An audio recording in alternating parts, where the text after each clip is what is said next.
इस महामारी में ब्यूरोक्रेट को और मंशा भी अच्छी सरकार की निश्चित रूप से रही होगी, ऐसा मैं सोचता हूँ।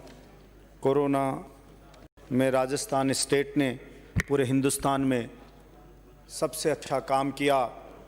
पूरे हिंदुस्तान में राजस्थान के मुख्यमंत्री जी की, राजस्थान सरकार की इस बात के लिए तारीफ हो रही है कि इस महामारी की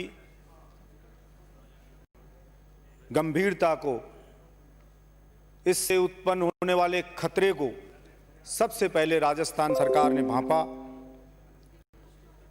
और उससे कैसे मुकाबला किया जाएगा उसकी रणनीति बनाई। सबसे पहले लॉकडाउन किया और आज ये बिल लेकर के जो आए, जो विधेयक, उसके पीछे भी इनकी मंशा स्पष्ट होती है कि आगे कोई भी इस प्रकार की महामारी आए तो उससे और अच्छे ढंग से कैसे निपटा जाए। लेकिन फिर भी मैं अपने कुछ सुझाव देना चाहता हूं।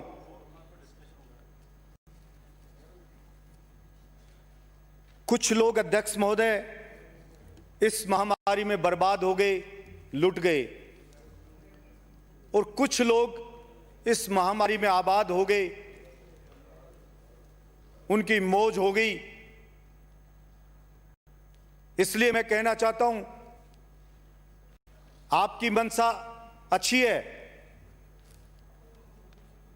लेकिन यह भी ध्यान रखना पड़ेगा कि जिनको शक्तियां दे रहे हो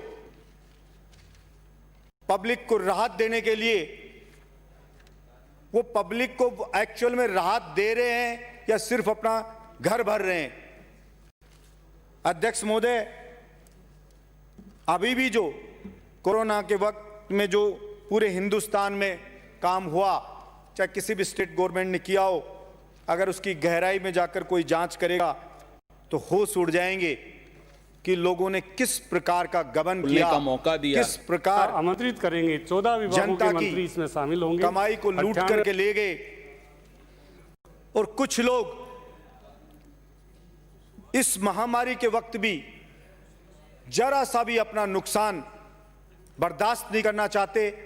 चाहे गरीब आदमी की जान चली जाए, चाहे गरीब आदमी बर्बाद हो जाए, उससे उनको कोई चिंता नहीं। इस तरह के ऐसे ही लोगों के बारे में मैं उदाहरण के लिए बताना चाहता हूं कि शिक्षा जगत के लोग, कोई भी स्कूल, कॉलेज, एजुकेशन सेंटर हो, शिक्षा को कोई उद्योग का दर्जा नहीं है। शिक्षा जो भी लोग देते हैं वो वेलफेयर के लिए काम करते हैं, लेकिन लोगों ने इसको भी कमाई का जरिया बना लिया। इस महामारी में एक भी दिन कोई स्कूल नहीं लगा, अभी तक कोई स्कूल, कॉलेज नहीं लगा, लेकिन फिर भी उनसे फीस वसूली जा रही है। जो भी पेरेंट्स हैं, जो भी अभिभावक हैं, उन सब से मैं ये चाहता हूं, ऐसा इस बिल में होना चाहिए था कि उन लोगों को कैसे कंट्रोल किया जाएगा। और ये बिल आना चाहिए था कि उन लोगों को कि भाई जब स्कूल नहीं लगी तो किसी से कोई फीस नहीं ले सकता। मकान किराए के लिए भी बात पहले रखी थी कि आदमी जो लॉकडाउन के चक्कर में जो तैयारी करता है कॉलेज की, या जो कंपटीशन की तैयारी करता है, पढ़ता है, यूनिवर्सिटी में पढ़ता है, वो स्टूडेंट किराए पे रहता है, उसका मकान में सामान यहाँ किराएदार का रह गया, मकान मालिक के पास, आपने लॉकडाउन कर दिया, वो अपने गांव में घर पे अटक गया, उसको अनुमति नहीं मिली कि वो अपना सामान उठा करके ले जाए, और अब मकान मालिक उस पर दबाव बना रहा है कि आप वो पूरा का पूरा लॉकडाउन के समय का मुझे किराया दीजिए। तो गरीब किसान मजदूर कैसे तैसे कर्जा लेके अपने बच्चों को पढ़ने के लिए भेजता है। इसलिए मैं मांग करता हूं, मैंने पहले भी की, और ऐसा होना चाहिए था इस बिल में कि साहब हम इतना कुछ पैसा खर्च कर रहे हैं तो यह भी सुनिश्चित किया जाना चाहिए था कि अगर कोई वास्तव में गरीब मकान मालिक है तो उनको चिन्हित करके, सर्वे करके उनको स्टेट गवर्नमेंट और सेंट्रल गवर्नमेंट मिलकर किराया देंगे।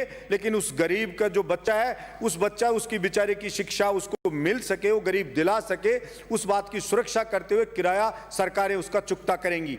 ये सैनिटाइजर वगैरह जो मैंने पहले भी बात रखी थी, जो मैं अभी भी उस बात की चिंता व्यक्त कर रहा हूं कि पानी छिड़क करके पैसा वसूल ले जाएंगे, आप चेक ही नहीं कर पाते कि उसमें वास्तव में सैनिटाइजर है भी या वो पानी का ही छिड़काव किया जा रहा है। इसलिए उसकी मॉनिटरिंग ठीक से हो, इस बात की ओर भी ध्यान दिया जाना चाहिए। और जो इंडस्ट्री है, अभी सब लोगों ने लॉकडाउन खोल दिया, इंडस्ट्रियां चालू कर दी, ठीक है बचाव के लिए आप कह रहे हो, लेकिन मैं फिर भी कहना चाहूंगा पूरे हिंदुस्तान में कोई भी स्टेट गवर्नमेंट हो चाहे सेंट्रल गवर्नमेंट हो, इस कोरोना ये महामारी इतनी चल रही है, लेकिन मुझे कहीं भी इतनी गंभीरता नहीं दिख रही भविष्य को देख करके कि ये स्कूल कॉलेज ये कैसे खुलेंगे, कोई सोचना नहीं चाह रहा है। सब ये 1-2 महीने में खत्म हो जाएगा।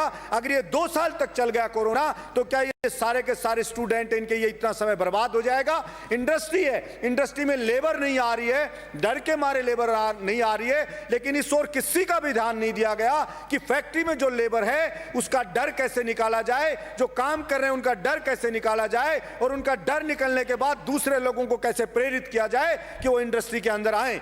इसलिए मैं ये चाहता हूं कि जो भी इंडस्ट्री है रेंडमली आप उनका टेस्ट करिए ताकि उनका डर निकले। वो इंडस्ट्री के अंदर लेबर रहती है, बाहर कहीं जाती नहीं है, इसलिए जो बाहर की भी लेबर आए तो उनको आप रेंडमली चेक कर लीजिए, जो पॉजिटिव आए उन लोगों को ठीक से अलग से रख दीजिए ताकि वो काम कर सकें। स्कूल कॉलेज में 8th क्लास तक के स्कूल को चलो आप बंद रख सकते हैं, उससे ऊपर के स्कूल को आप ये व्यवस्था करनी चाहिए कि भाई आधे बच्चे एक दिन आएंगे, आधे बच्चे एक दिन आएंगे, एक सीट को छोड़ करके दूसरी सीट पे बैठ जाएगा बच्चा, ताकि वो स्कूल कॉलेज खुलें और वो उनकी बेचारों की जो ये शिक्षा जो बेचारे ग्रहण कर रहे थे, ब्रेक लग गया, वो वापस से शिक्षा ग्रहण कर सकें। उनके जीवन के जो ये जवानी के महत्वपूर्ण समय जो होता है ये उनके जो 1-2 साल ये बर्बाद ना हो जाएं, उसकी हमें चिंता करनी चाहिए।